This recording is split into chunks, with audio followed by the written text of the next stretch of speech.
No, thank you very much. Varda richly deserves this award. That's not even a question.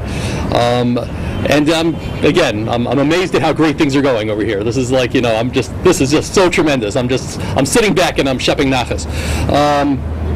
The next award is for the best commentator that's exclusive to Israel. The presenter of the award is Eugene Kontorovich, who's the esteemed professor of law, teaches at Northwestern University Law School. He's a senior researcher at the Kohelet Policy Forum in Jerusalem.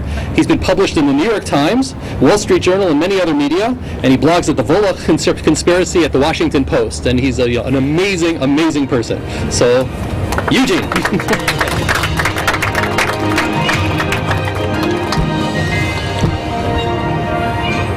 This I know is a really challenging audience to speak to. You have to be really interesting to stand between everyone and their Twitter. So if I see Austin and Colonel Werner actually listening, I'm going to be very gratified. I'm Eugene Kontorovich. I always liked that name, but now I feel a little bit inadequate in the present circumstances. I don't have a superhero name, so I don't even have a superpower, and it's really great for Elder to organize this. I've had the pleasure to meet Elder before, but Mrs. Elder this is a new level of honor. Very gratified, and this is a real awards show. We have that little Hasby guy. It looks this is the only yellow star you're ever going to be pleased to receive. You'll notice it looks a little bit like part of a recent Trump logo. We took it from him, but this is one of the greatest awards shows I think in the world.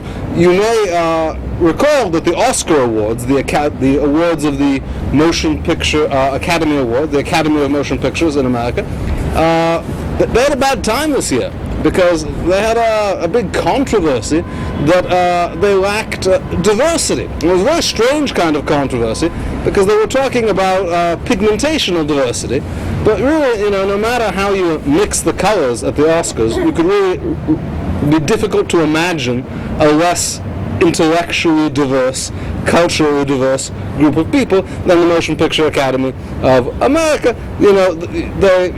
I think their true intellectual diversity would extend to both the AM and FM NPR channels. And here we have Jews and Christians, secular, religious. Here we have a true diversity of people who understand, have one thing in common, a belief in this great idea of Israel as a homeland for the Jews, open to people of all faiths to worship in, and that's a real diversity. And I got to make a confession here, as I segue to our very worthy award recipient. I used to be a Marxist. Not in an economic sense, not in a sense of redistribution of wealth, but in the fundamental sense that Marxists believe that what determines outcomes and human events is material issues. Who has the guns? Who has the money? That's what Marxists think matters, the material inputs. But as I've gotten older, I've come to appreciate that really ideas, values, beliefs, ideas, culture help determine what happens.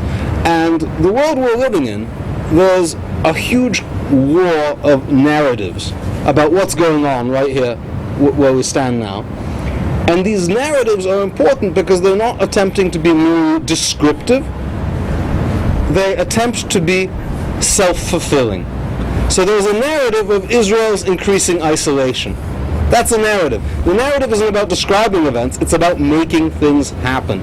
There's a narrative about Israel becoming a right-wing, non-democratic state and eating up the rule of law. That's not about what's happening, it's about how people should act towards what's happening. There's a narrative about American Jews, progressives, liberals being driven away from Israel. That's not a description, that is an attempt at prediction.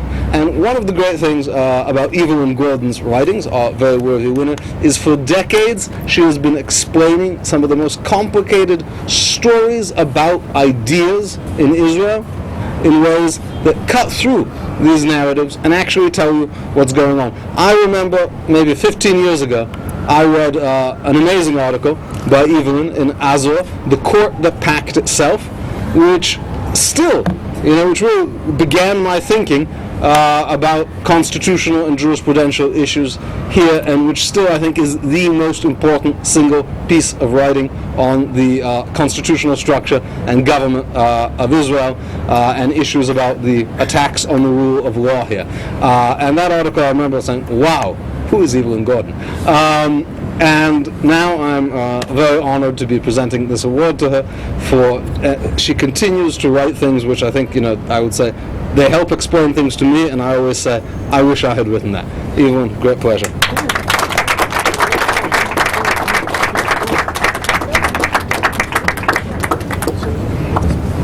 There you go. Thank Held it you. out of it. Congratulations. Thank you. I am extremely honored. Thank you very much. And I'm especially honored to be introduced by Eugene, because I am a former legal affairs reporter, and there's nobody who is writing better on legal issues than Eugene. Any issue one you want to name. And I did prepare some remarks, because my thinking on hasbara has really changed recently. I used to think the goal was to persuade the uncommitted, and I've come to think that now an equally important, if not even more important goal, is to shore up our own base, because at a time when Israel's under unprecedented assault,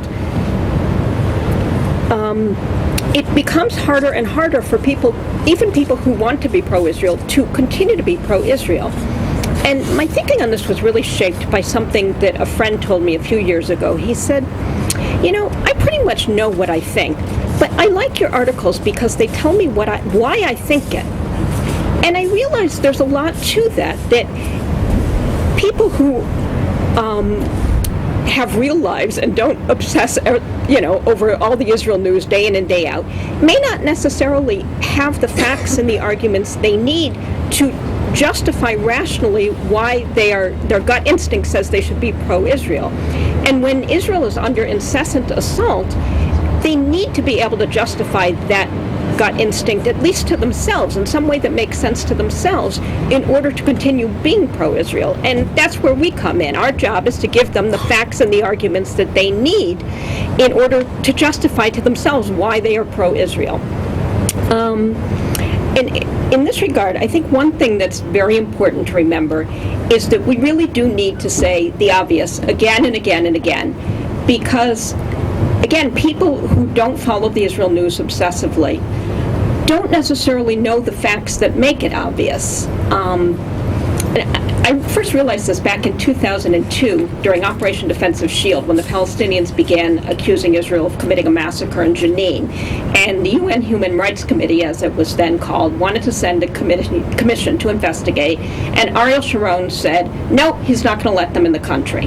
Now, I think probably everyone here would agree there are few things more obvious than why Israel doesn't trust the UN Human Rights Council, as it's now called. But I wrote an article explaining why Sharon was right not to let them into the country.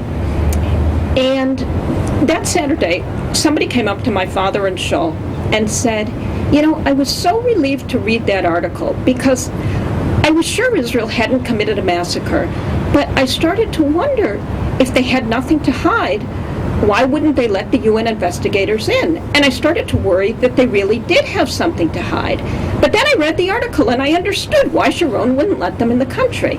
And that made me realize that even people who are seriously pro-Israel, like this friend of my father's, don't necessarily have the facts, and they do need to be told what may seem to us obvious. And there's another thing, however, which I realized only much more recently, which is that we don't need to explain just what Israel does or doesn't do. We need to explain what Israel is. And by that I mean it's not enough to say, why it's not Israel's fault that the peace process has failed, or why our use of force in Gaza wasn't excessive.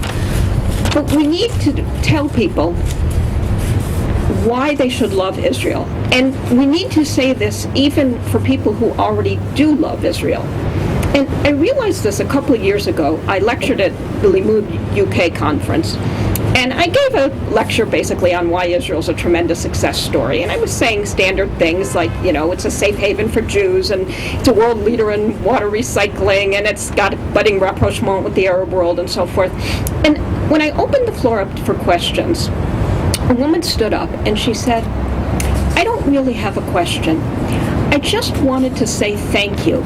She says, "Because all the news we hear about Israel these days is so terrible, and I was so grateful to hear all the good things you had to tell us." And I was really kind of shocked, because I realized that this woman, who clearly loved Israel, was starting to doubt herself and was starting to think that maybe her love was misplaced. And she desperately needed to be told that it wasn't, and that she really was right to love Israel. Now, anyone who reads me will know that I personally am absolutely terrible about this. I'm a pessimist, and I'm always writing bad things. But I think it's a very important part of our job that we need to tell everybody else all the good things we know about Israel, because even Israel's supporters often don't know these things. And if we don't tell it to them, then there's certainly nobody else who will. Thank you very much.